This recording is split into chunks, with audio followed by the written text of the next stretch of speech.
Hi, I'm Belinda Shi. Welcome to another episode of my photography tips. Today I'm going to talk about how to photograph people during the trip.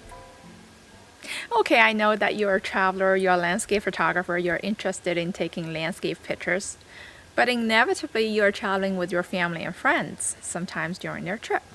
And also inevitably they might want to have their pictures taken in front of a beautiful scenery.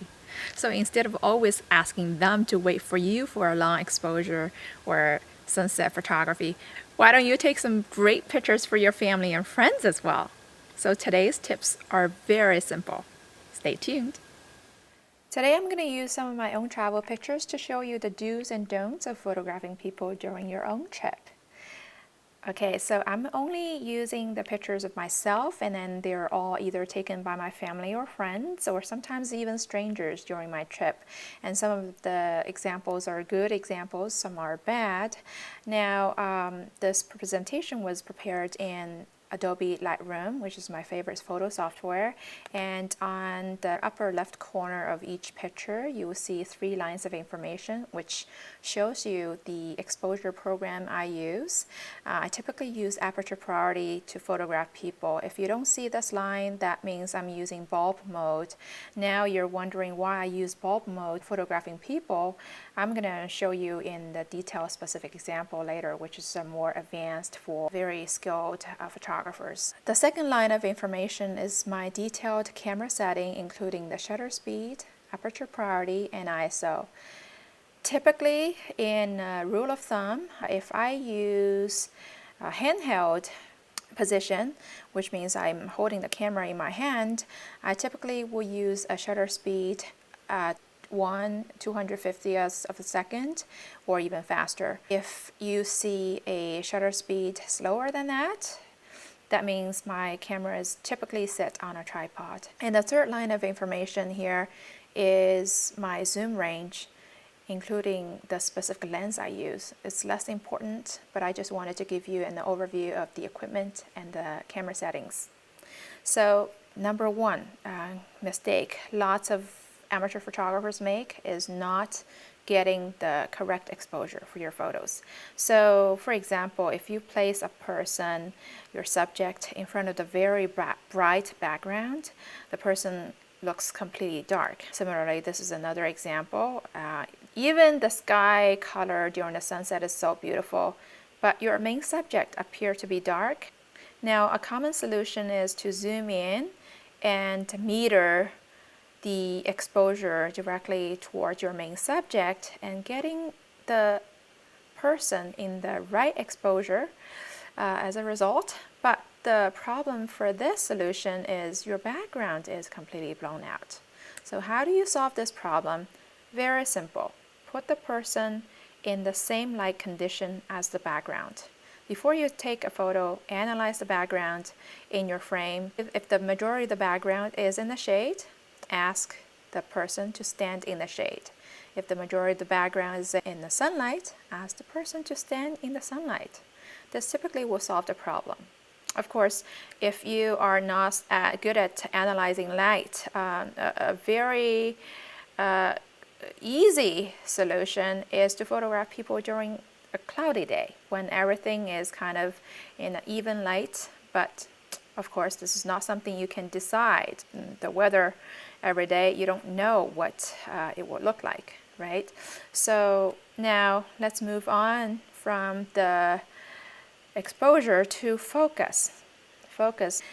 Another common mistake for lots of amateur photographers. To be honest, I have lots of photos of myself that look like this when I give my camera to a stranger. Oftentimes, I got the background completely in focus and myself is completely blurry. So you want to take a photo like this. Focus on the main subject instead of the background. Now, this has something to do with your aperture setting. Unless you are photographing something completely creative, you wanted to completely intentionally blur out the background, you don't need to set a very shallow depth of field, such as f-stop 2.8 or even lower. and you will get the person completely in focus, but the background almost looks like a blank. Well, the thing is, you're traveling to such a beautiful scenery. Why do you want to take a picture with a complete blank background to show your family and friends? All right, so this is usually my habit. I leave my aperture at f-stop 5.6 or even higher. This is just my personal preference. You can play around with that. And don't get me wrong, sometimes wide aperture is totally necessary when you don't have enough light. But what I'm talking about is when you stand in front of a beautiful scenery, if you want to include the details of the background, don't put your aperture completely wide open. Use a relatively larger f-stop number and see how different the results will turn out to be. Now, composition.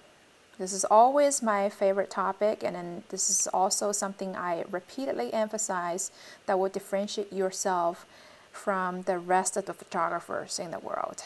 Obviously, we love photography because we wanted to express or communicate our unique perspective, how we see the world to other people. That means that you want to include the main message in your photo and get rid of the clutters as much as possible.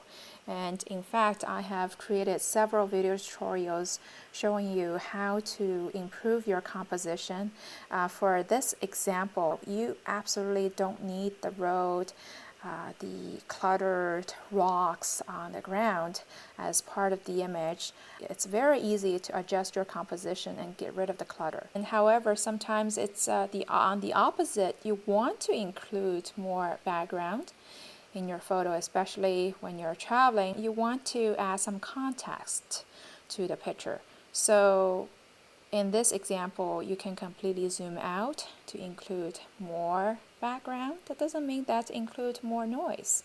All right, and place your background from the horizontal position to vertical or the other way around, and see how everything plays out to be. Now, here's a common habit of lots of amateur photographers. I noticed that people tend to include lots of blank sky in their picture. Well, unless you want to photograph something interesting in the skies, for example, the colors of or the patterns of the clouds, when the sky is completely blank or not something interesting, you don't really need to include it as a majority part of your picture. So as a solution, just try to minimize the sky, or even, for example, completely get rid of the sky. So going through the last two images, a common habit of lots of amateur photographers is to put people right in the middle of the picture. But sometimes it's completely okay to put the person in the corner of the picture to add some interesting and unique perspective. Another example, instead of putting the person in the middle of the picture, put them in a corner, or even zoom in to simplify your photos and get rid of the clutters. Now, in terms of timing, this is another very interesting topic.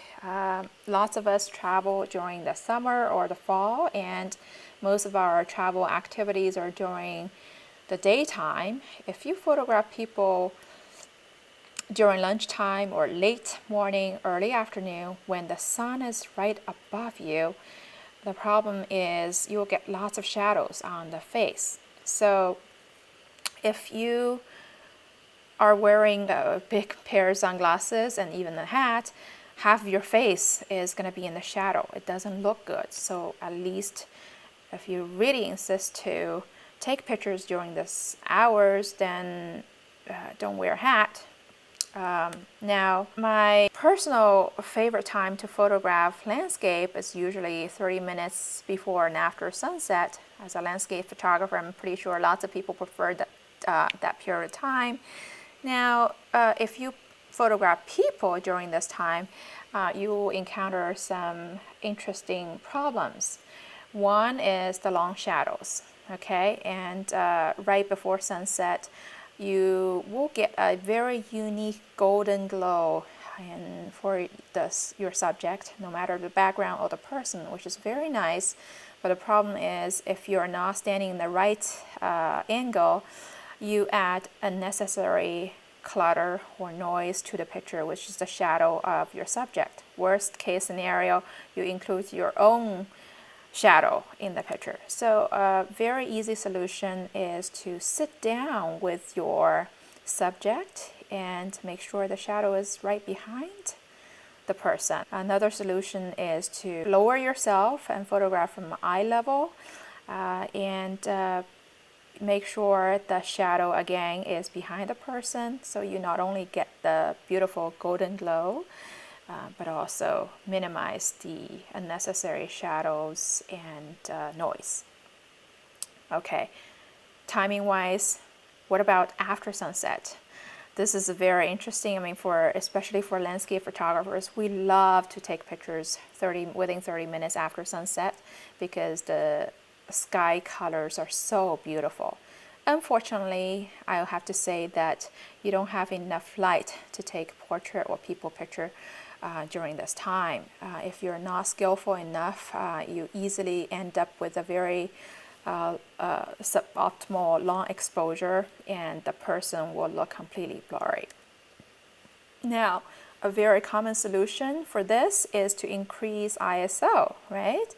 You can say I use ISO 2000, 3000, for example. This one I used ISO 3200, but depending on your camera, you usually using a high ISO means you will increase a lot more digital noise to your pictures. And if you're not skillful in terms of removing the digital noise in the post-processing stage, your pictures will look, again, with lots of noise. And so using a flash is another solution, of course, but this is another topic. Okay, so now enough said. We're almost done. This is something for more skilled and advanced photographer.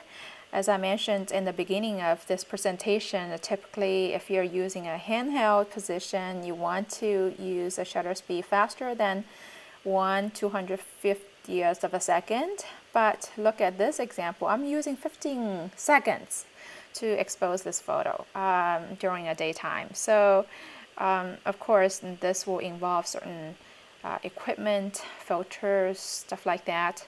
But the concept is to be creative. We can completely take photos, people photos using long exposure if you know how to do it. And for this specific example, we wanted to smooth out the water surface, the ocean waves, while still getting the people in the perspective. But now, if you want to do this, you will have to ask the person you photograph to be in complete cooperation with you. For example, asking them to stay still for 15 seconds for you, otherwise they will be completely blurry. Or, for example, this is one of my favorite self-portraits with a long 30-second exposure, not only getting beautiful smooth ocean waves, but also having a sharp image of people. Well, in a nutshell, you can completely try out different scenarios and be creative. And this is the ultimate purpose we do photography, because there's lots of possibilities and lots of creative solutions. So thank you so much for watching this video tutorial. If you have any questions, please leave a comment under the video or my blog, and I'll try my best to answer your questions. And I hope this video tutorial is helpful, and I look forward to seeing you in my future episode.